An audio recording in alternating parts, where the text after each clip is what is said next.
Bueno, hasta aquí hemos estado viendo todo lo correspondiente al costo directo, ¿no? Hemos visto definición de partidas, ¿no? El proceso del metrado y los costos directos y los costos de los análisis de precios unitarios.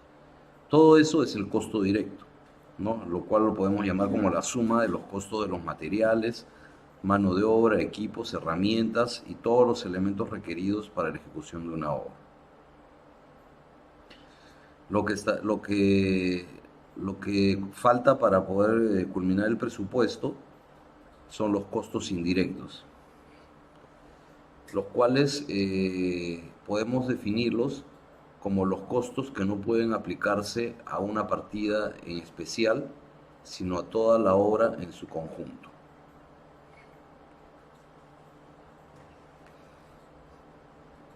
No a toda la obra. A ver, vamos viendo algunos ejemplos, ¿no? La ejecución de una partida requiere la mano de obra, materiales, equipos y herramientas. Pero la gestión, ¿no? de llevar los materiales a la obra, ¿no? No solamente los materiales, los recursos, ¿no? La mano de obra, todo eso, ¿no? Para la adquisición, ¿no? La dirección técnica, para una correcta ejecución y control, ¿no? Y la utilidad que el contratista va a recibir por todo el proceso, todo eso podemos englobarlo como lo que son los costos indirectos.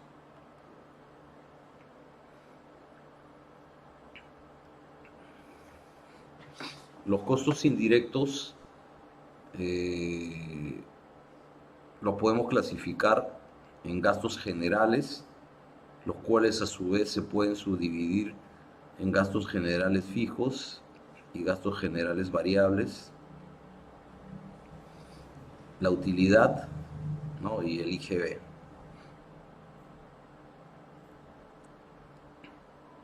Como gastos generales podríamos definir todos los costos indirectos que el contratista debe efectuar para la ejecución de la prestación contractual que va a tener a su cargo, ¿no? Derivados de la propia actividad de la construcción, ¿no? Por lo tanto, no podrían ser incluidos dentro de las partidas de las obras o de los costos directos del servicio. Se dividen en gastos generales fijos y gastos generales variables. Los gastos generales fijos, ¿no? No dependen del plazo de obra, ¿no? Pueden ser identificados y valorados dentro del ciclo previo, durante y posterior a la ejecución de la obra. Mientras los gastos generales variables, estos sí dependen del plazo de obra, corresponden al costo del personal, a la oficina técnica de obra, ¿no? Y también al porcentaje de aporte que hace la obra a la oficina central.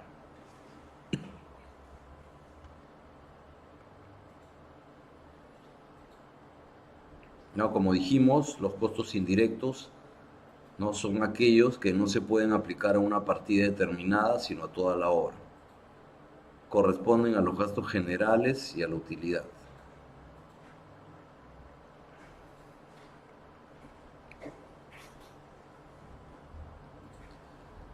¿Qué porcentaje de gastos generales y utilidad corresponde aplicar a una obra? ¿No? Esta es una pregunta que nos podemos hacer porque sabemos que tanto los gastos generales y la utilidad, si bien es cierto, al menos los primeros se calculan de manera desagregada, siempre se van a expresar en función a un porcentaje del costo directo. Por eso, ¿no? ¿Qué porcentaje corresponde aplicar?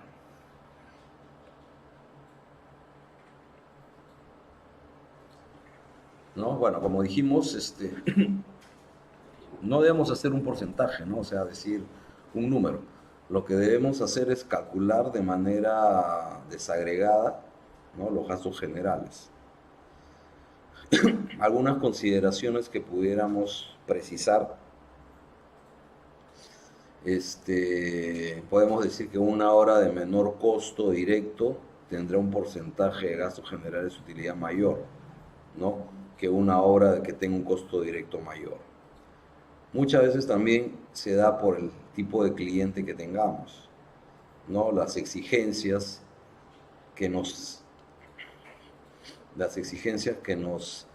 da de repente un cliente no es la misma que otro, ¿no? Hay clientes que son mucho más rigurosos, ¿no? En el tema de calidad, puntualidad, etcétera, ¿no? El tema de acabados, todo eso.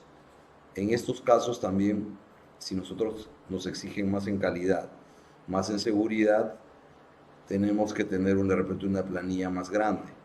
Por eso nuestros gastos generales se van a incrementar. A diferencia de un cliente que de repente sus exigencias no son tanto.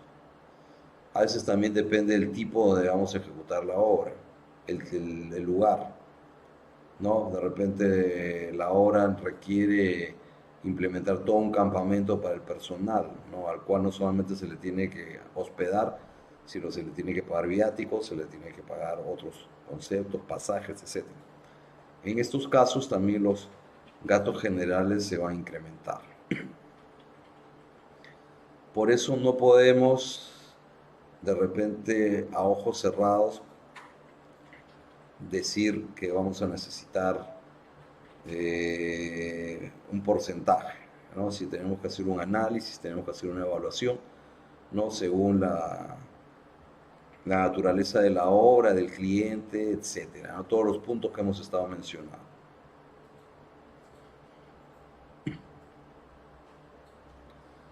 ¿Cuál será el primer gasto general que nos va a originar una obra?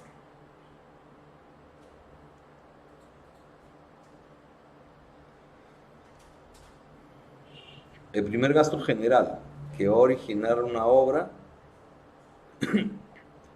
será el expediente técnico,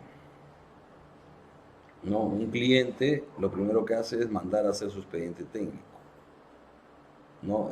Pero si lo vemos desde el punto de vista no del cliente, sino del contratista, ¿no? El contratista, su primer gasto general que va a tener va a ser comprar las bases para poder concursar en la licitación de la obra.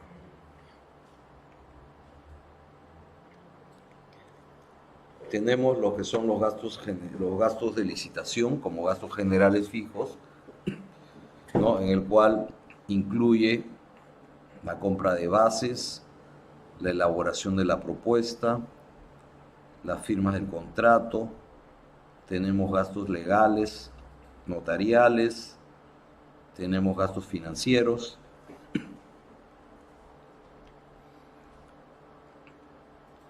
tenemos también lo que son los gastos generales variables. Dentro de los gastos generales variables vamos a tener los gastos de administración de obra, ¿no? En el cual vamos a incluir sueldos, mobiliario, papelería, útiles, ¿no? Y también tenemos los gastos administrativos dentro de la oficina.